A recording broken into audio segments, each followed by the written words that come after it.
Welcome to part 4 of the Social Strategy Primer series. In previous installments, we laid the conceptual groundwork, introducing you to social strategy and the instruments of social power. Now we begin to shift from theory to method by giving you a rigorous process for analyzing strategic problems and the environments that produce them. This analysis provides the foundation for every strategy we design. Strategy is not about clever actions or rapid responses. Strategy is the deliberate attempt to reshape a system.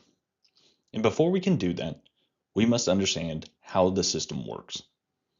This part of the primer gives us a disciplined method for analyzing strategic problems, their origins, the incentives that sustain them, and the trajectory they are likely to follow.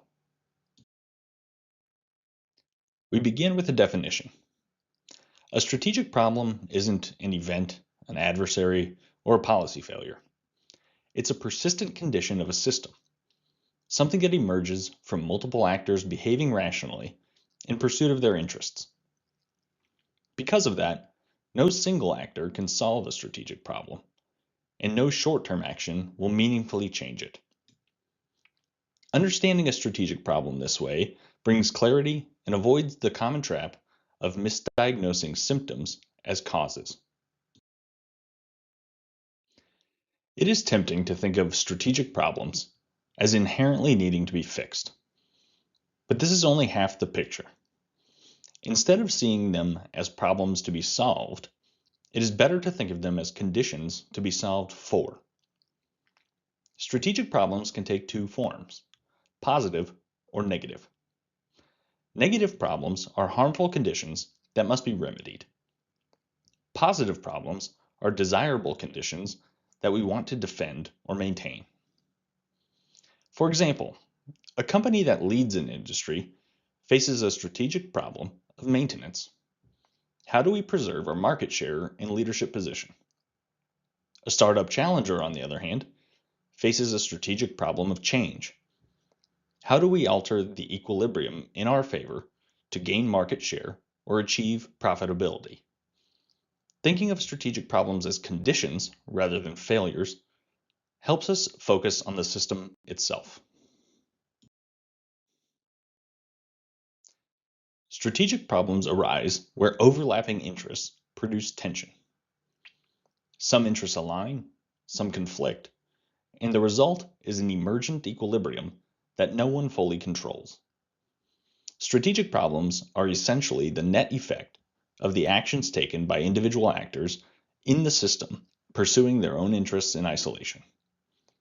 That's why strategic problems require coordination. If isolated actions created the problem, isolated actions won't solve it. To understand a strategic problem, we use a structured, four-step method to assess the system that has produced it. Strategists refer to this system as the strategic environment. By using this method, we ensure that we are analyzing the system comprehensively, beginning with the condition itself, then its origins, then the incentives that sustain it, and finally, its likely future trajectory. In step 1, we describe the condition, not the causes. We ask, what is happening? Where is it happening? Who is affected? And how is the condition changing over time? This step gives us clarity about the problem as it exists today and how it developed, without yet exploring why it came to be. Step 2 looks within the system. We identify the actors whose decisions produced the current system.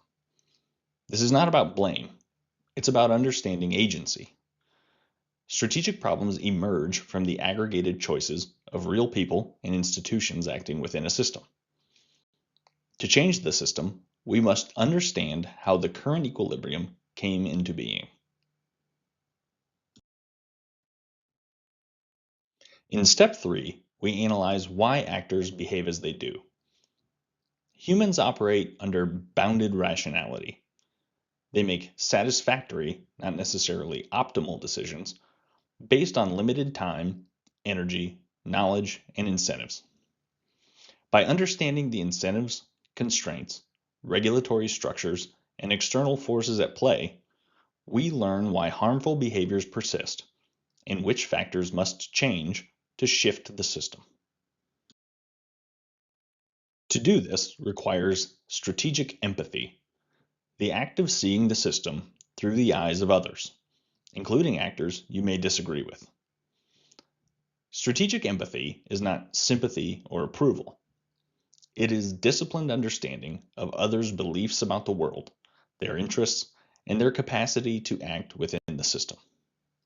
It is an attempt to rigorously understand why different actors behave the way they do. With this understanding, we will be better able to forecast how these actors will react to our strategy and execution. In the final step, step 4, we forecast. Where is the system going if nothing changes? Why do we need a strategy at all? Forecasting isn't about predicting the future. It's understanding the likely direction of the system and the strategic problem based on the incentives and forces already in play. This forecast creates the baseline that your future end state must improve upon, and against which we can measure the effectiveness of our strategy.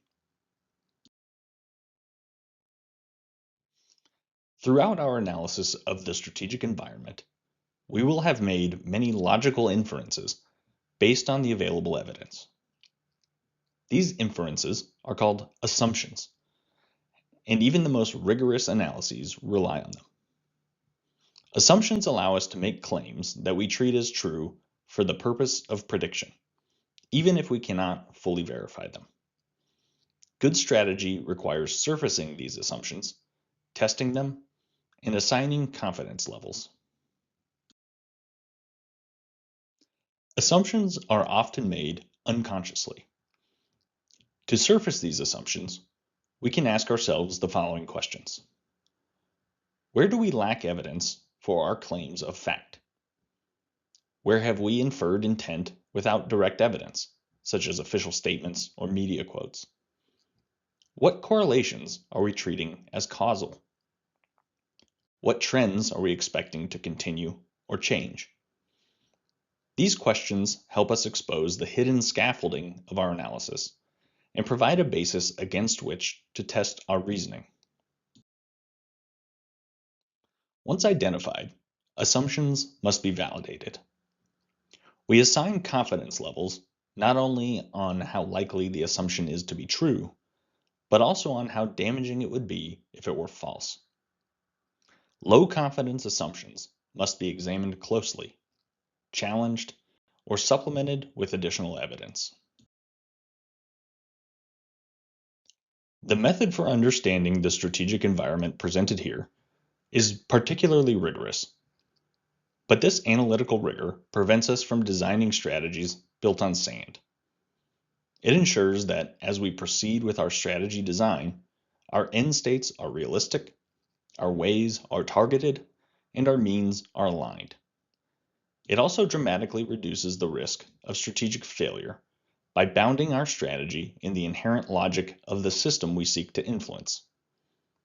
Ultimately, our understanding of the strategic problem and environment is the foundation on which the remainder of our strategy is built. In the next installment, we shift from understanding the system to shaping it. We will define end states and strategic objectives, clear expressions of the future we intend to create, grounded in the analysis we've just completed. If you found this helpful, please like, share, and subscribe to our channel. If you'd like to understand this topic in more depth, visit our Substack. And if you'd like to learn more about our organization, please visit thelajoyacenter.org. I'm Blaine Worthington, founder and executive director of the La Jolla Center for Pacific Strategy. Thanks for watching.